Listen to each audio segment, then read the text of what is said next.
দর্শক, বৈষম্য বিরোধী আন্দোলনে যে জুলাই আগস্ট অভ্যুত্থান বিপ্লব, সেখানে ছাত্রদের অংশগ্রহণ এবং ছাত্রদের নেতৃত্ব সকলের প্রশংসা অর্জন করেছিল। তাদেরকে সবাই সাপোর্ট দিয়েছিলেন এবং তাদের নেতৃত্বে দেশের একটা বড় অংশের মানুষ একাট্টা হয়েছিলেন। তাদের সেই জনপ্রিয়তাই এখন ভাটা পড়েছে, এই কথা সর্বজনবিদিত। আমরা সবাই জানি, বুঝি, নানা দিকে আলোচনা হয়, নানা কারণে তাদের জনপ্রিয়তাই ভাটা পড়েছে। অন্যতম একটা বড় কারণ হচ্ছে এনসিপি গঠনের পরে মূলত জনপ্রিয়তাটা তলানিতে নেমেছে। কারণ এনসিপি গঠনের সঙ্গে সঙ্গে তারা আর বৈষম্য বিরোধী ছাত্র আন্দোলনের যে বড় ব্যানার, সেই বড় ব্যানারে থাকতে পারেনি। তারা একটা নির্দিষ্ট রাজনৈতিক দল হয়ে গেছে। তাদের বৈষম্য বিরোধী আন্দোলনের বিভিন্ন আয়োজনে ডাকলেই যে হাজার লক্ষ মানুষের জমায়েত হতো, এনসিপির ডাকে সেই মানুষের জমায়েতটা হয় না। কারণ হচ্ছে যে বৈষম্য বিরোধী ছাত্র আন্দোলনের সময় এই যে লোক সরবরাহের ব্যাপারটা, সেখানে বিএনপি, জামাত সহ ইসলামী দলগুলোর এক সবথেকে বড় ভূমিকা ছিল। তারাই মূলত লোকজন সরবরাহ করত, নেতৃত্ব দিত এই ছাত্ররা। নেতৃত্ব দেওয়ার ফলে তাদের মধ্যে একটা অতি আত্মবিশ্বাস জন্মায় যে আমাদের ডাকে তো লক্ষ মানুষ জড়ো হয়, সুতরাং আমরা অনেক বড় একটা ফ্যাক্ট। কিন্তু দেখা গেল এনসিপি গঠনের পরে সেটা মিথ্যা প্রমাণ হলো। এই যে জনপ্রিয়তাই ভাটা পড়তে শুরু করলো, সেই জনপ্রিয়তাই ভাটা পড়ার এখন যে একেবারে নিম্নগামিতা লক্ষ্য করা যাচ্ছে, সেই মুহূর্তে এনসিপির পক্ষ থেকে নানা ধরনের হুমকি ধামকি এগুলো দেয়া হচ্ছে। বিএনপি সম্পর্কে বাজে কথা, আওয়ামী লীগকে তো বাজে কথা প্রতিনিয়ত বলা, আওয়ামী লীগকে দেখে নেবে, আওয়ামী লীগকে গাছের সঙ্গে বেঁধে বিচার করবে, শেখ হাসিনা ফিরলে আম গাছের সঙ্গে বেঁধে মানুষ বিচার করবে, এই ধরনের নানা কথা তারা বলে যাচ্ছে, বলতে শিখেছে। এবং রাজনীতির যে পুরনো রীতি, পুরনো বন্দোবস্ত, সেই বন্দোবস্তের দিকেই তারা যাচ্ছে। শোডাউন থেকে তারা বিরত থাকেনি। তাদের লাইফস্টাইল নিয়ে বিতর্ক তৈরি হয়েছে।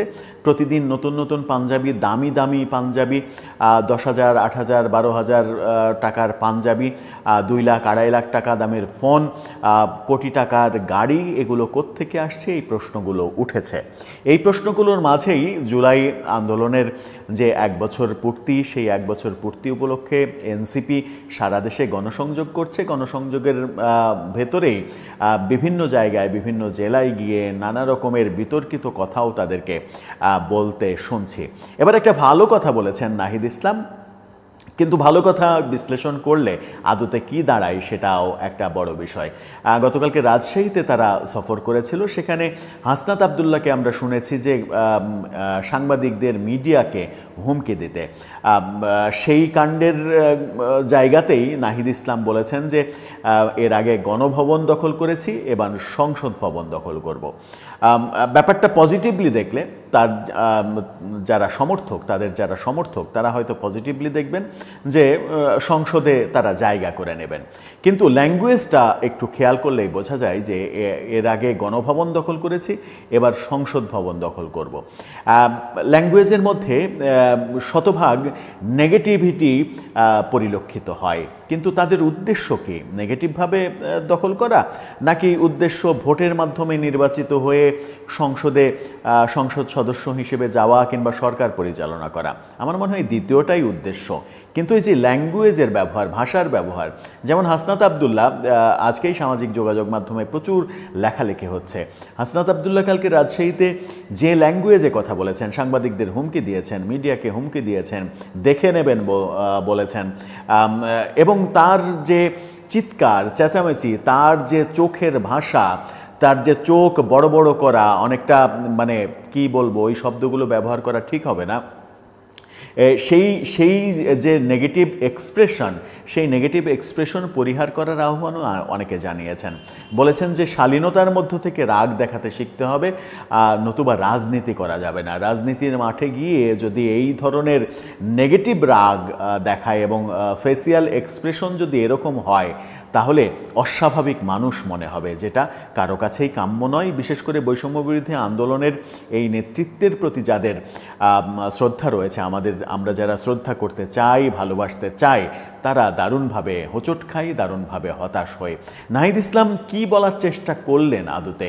গণভবনের স্টাইলে, গণভবন যেভাবে দখল করা হয়েছিল সেই স্টাইলে তারা সংসদ ভবন দখল করতে চায়, নাকি নির্বাচন চায়?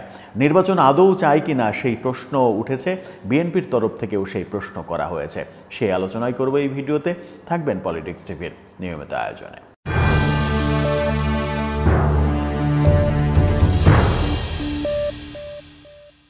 দর্শক, পলিটিক্স টিভির নিয়মিত ভিডিওগুলো স্পন্সর করছে প্রজাপতি.টিভি, নতুন ওটিটি প্ল্যাটফর্ম। আপনারা চাইলে ইউটিউবে, ফেসবুকে, ইনস্টাগ্রামে, টিকটকে দেখে নিতে পারেন। ডেসক্রিপশন বক্সে লিঙ্ক দেওয়া থাকবে, সেখান থেকেও আপনারা দেখে নিতে পারেন প্রজাপতির কার্যক্রম। চলে যাচ্ছি মূল ভিডিওতে। বলছিলাম নাহিদ ইসলামের চাওয়া নিয়ে। নাহিদ ইসলাম গণমাধ্যমের শিরোনামটা আপনারা দেখে নিতে পারেন। তিনি বলছেন, গণভবন জয় করেছি, এবার জাতীয় সংসদ জয় করব। গণভবন যে স্টাইলে জয় করেছেন, গণভবনের সঙ্গে জাতীয় সংসদের তুলনা কেন হচ্ছে? গণভবন তো একটা অভ্যুত্থান, একটা মানুষের হুড় পাড়াপাড়ি। গণভবনে 5 আগস্টে কি হয়েছিল সেটাও তো আমরা ভুলে যাইনি।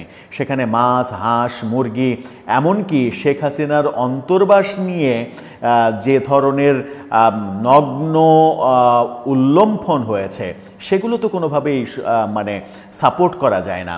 শেখ হাসিনাকে পতন করা হয়েছে, শেখ হাসিনার পতন হয়েছে, সেটা একটা জয়। সেই জয়ের উল্লাস যখন একজন নারীর অন্তর্বাস নিয়ে উল্লাস হয়, তখন সেটা সামাজিকভাবে, রাষ্ট্রীয়ভাবে, জাতিগতভাবে, আন্তর্জাতিকভাবে সমালোচিত হয়।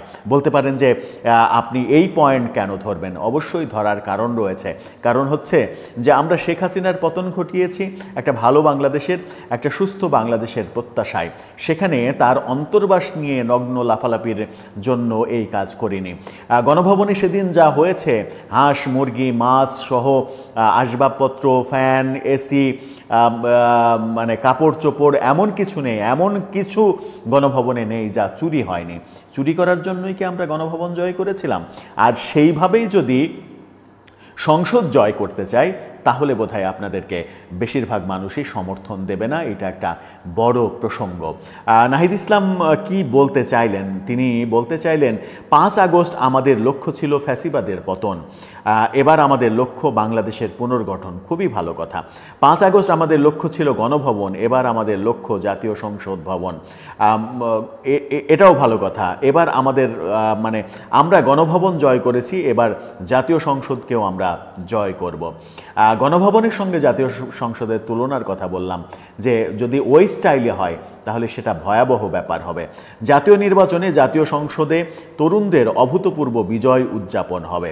অর্থাৎ আগামী জাতীয় সংসদে, এর আগে নাসিরউদ্দিন পাটোয়ারি যে কথা বলেছিলেন যে 400 আসনের, প্রস্তাবিত 400 আসনের মধ্যে 300 আসনে এনসিপি জয় করবে, সরকার গঠন করবে, সেই স্বপ্ন নাহিদ ইসলামও দেখছেন। সেই স্বপ্ন যখন নাহিদ ইসলামও দেখছেন, তাহলে নির্বাচন নিয়ে এত ভয় কেন? এই প্রশ্নটা বিএনপির তরফ থেকে বারবার করা হচ্ছে। নির্বাচন পিছিয়ে দেয়া, নির্বাচন এখন না, পরে, এই জাতীয় কথা কেন? আপনাদের যদি জনপ্রিয়তা থাকে, এটা মনে করেন, আপনারা যদি মনে করেন যে গণভবনে যে জোয়ার ছিল, যে জোয়ার সেদিন প্রবাহিত হয়েছিল, সেই জোয়ার আপনাদের পক্ষে সংসদ জয় করার জন্যও কাজে দেবে। আমি নেগেটিভ সাইডটা বাদ দিলাম, আপাতত বাদ দিলাম, যে গণভবনে যে নগ্ন কর্মকাণ্ড হয়েছিল সেদিন, সেভাবে নয়। সংসদে ধরে নিলাম যে সেই মানুষগুলো আপনাদেরকে সাপোর্ট দেবে। জুলাই আগস্টে, গত বছরের জুলাই আগস্টে যে মানুষগুলো আপনাদের সাপোর্ট দিয়েছিল, সেই মানুষগুলো যদি আপনাদেরকে সংসদে সাপোর্ট দেয়, তাহলে সরকার গঠন করা খুবই সহজ। সেই আত্মবিশ্বাস যদি থেকেই থাকে, তাহলে নির্বাচন নিয়ে তালবাহানার অভিযোগ কেন উঠছে, সেই প্রশ্ন কিন্তু আসে। তিনি বলেছেন যে আগামী 3 আগস্ট সকলকে কেন্দ্রীয় শহীদ মিনারে উপস্থিত হতে হবে। অনেক স্বপ্ন নিয়ে আমরা রাজপথে নেমেছিলাম। কেবল শেখ হাসিনার পতন নয়, আমাদের স্বপ্ন ছিল একটি নতুন বাংলাদেশের। কিন্তু 5 আগস্টের পরে নানা শক্তির ষড়যন্ত্রে সেই সংস্কারের পথ রুদ্ধ হয়েছে। নতুন বাংলাদেশের স্বপ্নের কথা বলছেন তিনি। বারবার এই কথাগুলো তাদের মুখ থেকে আমরা শুনছি, কিন্তু নতুন বাংলাদেশকে আমরা সত্যিই পেয়েছি? আর নতুন বাংলাদেশ কি? আমরা নতুন বাংলাদেশ এইভাবে সংজ্ঞায়িত করলেই সমস্যা, কারণ তখনই মুক্তিযুদ্ধের সঙ্গে সাংঘর্ষিক একটা ব্যাপার চলে আসে। স্বাধীনতা 2.0, নতুন বাংলাদেশ এভাবে সংজ্ঞায়িত করা মানে মুক্তিযুদ্ধকে অপমানিত করা। বাংলাদেশ তো বাংলাদেশই, বলতে পারি যে আমরা একটা অস্থির পরিবেশ থেকে একটা মুক্ত পরিবেশে পদার্পণ করতে চাই। সেই মুক্ত পরিবেশকে আমরা দিতে পেরেছি? মুক্ত পরিবেশ যদি দিতে পারতাম তাহলে তো হাসনাত আবদুল্লাহ মিডিয়াকে হুমকি দিতে পারতেন না, তিনি সাংবাদিকদের হুমকি দিতে পারতেন না, দেখে নেওয়ার ভয় দেখাতে পারতেন না। 5 আগস্টের পরে বহুবার বহু মিডিয়াতে গিয়ে তিনি সাংবাদিকদের চাকরি খেতে হবে এই লিস্ট ধরিয়ে দিতেন না। সারা দেশে মবের কালচার তৈরি হতো না। বৈষম্যবিরোধী ছাত্র আন্দোলন এনসিপির ব্যানারে যে মব হচ্ছে সেই মব তো এনসিপির এবং বৈষম্যবিরোধী আন্দোলনের কেন্দ্র থেকে বন্ধ করার দরকার ছিল, কিন্তু বন্ধ না করে সেগুলোর পক্ষে প্রতিনিয়ত আপনারা সাফাই গাইছেন। তাহলে নতুন বাংলাদেশের যে কথা বলছেন সেই কথাটা হয়ে যাচ্ছে একেবারে রাজনৈতিক কথা, একেবারে স্বার্থসিদ্ধির কথা। সেই কথা থেকে বের হয়ে আসতে হবে। প্রকৃত অর্থে যদি আপনাদের ভাষায় নতুন বাংলাদেশ বললাম, আমার ভাষায় পরিশুদ্ধ বাংলাদেশ, সুস্থ বাংলাদেশ, সেই বাংলাদেশ যদি পেতে চাই তাহলে মব বন্ধ করতে হবে, হুমকি ধামকি বন্ধ করতে হবে, সহনশীল রাজনীতি করতে হবে। আওয়ামী লীগ যে ভুলগুলো করেছিল সেই ভুলগুলো করা যাবে না। আওয়ামী লীগ যে একপাক্ষিক রাজনীতি, একপাক্ষিক নির্বাচনের ব্যবস্থা করেছিল বলে আমরা সমালোচনা করি, সেই কাজগুলো করা যাবে না। সেই একই পথে তো আমরা হাঁটছি, একই পথে হেঁটে আবার বলছি নতুন বাংলাদেশ, নতুন বাংলাদেশ। আবার সংস্কার সংস্কার সংস্কার করে চিৎকার করছি, অথচ মূল যে জায়গা আইন শৃঙ্খলা পরিস্থিতির উন্নয়ন করা, সেই জায়গায় আমরা একমত হচ্ছি না। আমরা নিজেরাই মবকে উৎসাহিত করছি, মবকে পৃষ্ঠপোষকতা করছি, অথচ সংস্কার বলে চিৎকার করছি। কিসের সংস্কার চান যদি আইন শৃঙ্খলা পরিস্থিতির উন্নয়ন করতে না পারি, যদি আমাদের নিজেদের নৈতিক অবস্থানের সংস্কার করতে না পারি, আমরা যদি ওই প্রতিশোধ পরায়ণই হয়ে থাকি, তাহলে আমাদের সংস্কার কোথায় হলো? আমরা যদি আগের যাদেরকে আমরা ফ্যাসিস্ট বলছি সেই আচরণই করতে থাকি, তাহলে আমাদের সংস্কার কোথায় হলো? আমরা যদি আইন বহির্ভূত, বিচার বহির্ভূত কর্মকাণ্ড করতে থাকি, তাহলে বিচারালয়ের সংস্কার কোথায় থেকে হবে? আমাদের মনের সংস্কার কে করবে? এই প্রসঙ্গগুলো সামনে এসে যায়। সুতরাং গণভবনের সঙ্গে সংসদ জয় করার যে তুলনা, সেই তুলনাটা বুমেরাং হতে পারে। কারণ গণভবন জয় একটা আনন্দের ব্যাপার ছিল, একটা বিজয়ের ব্যাপার ছিল। সেই বিজয়ের ব্যাপারটাকে যেভাবে কলঙ্কিত করা হয়েছে, এবং সেদিন সংসদ ভবনেও যেভাবে যে রকম সংসদ ভবনের ভেতরে গিয়ে যে কর্মকাণ্ডগুলো করা হয়েছে, গণভবনে যে হাঁসমুরগি চুরির, শেখ হাসিনার অন্তর্বাস নিয়ে নগ্ন উল্লম্ফনের ঘটনা ঘটেছে, সেটা নতুন বাংলাদেশ নয়। সেই বাংলাদেশ আমরা চাইনি, আমরা বরং একটা রিফাইন্ড বাংলাদেশ চেয়েছি, যে বাংলাদেশটা বোধহয় এখনও আমরা পাইনি। হয়তো পাবো যদি আপনাদের সদিচ্ছা থাকে। সেই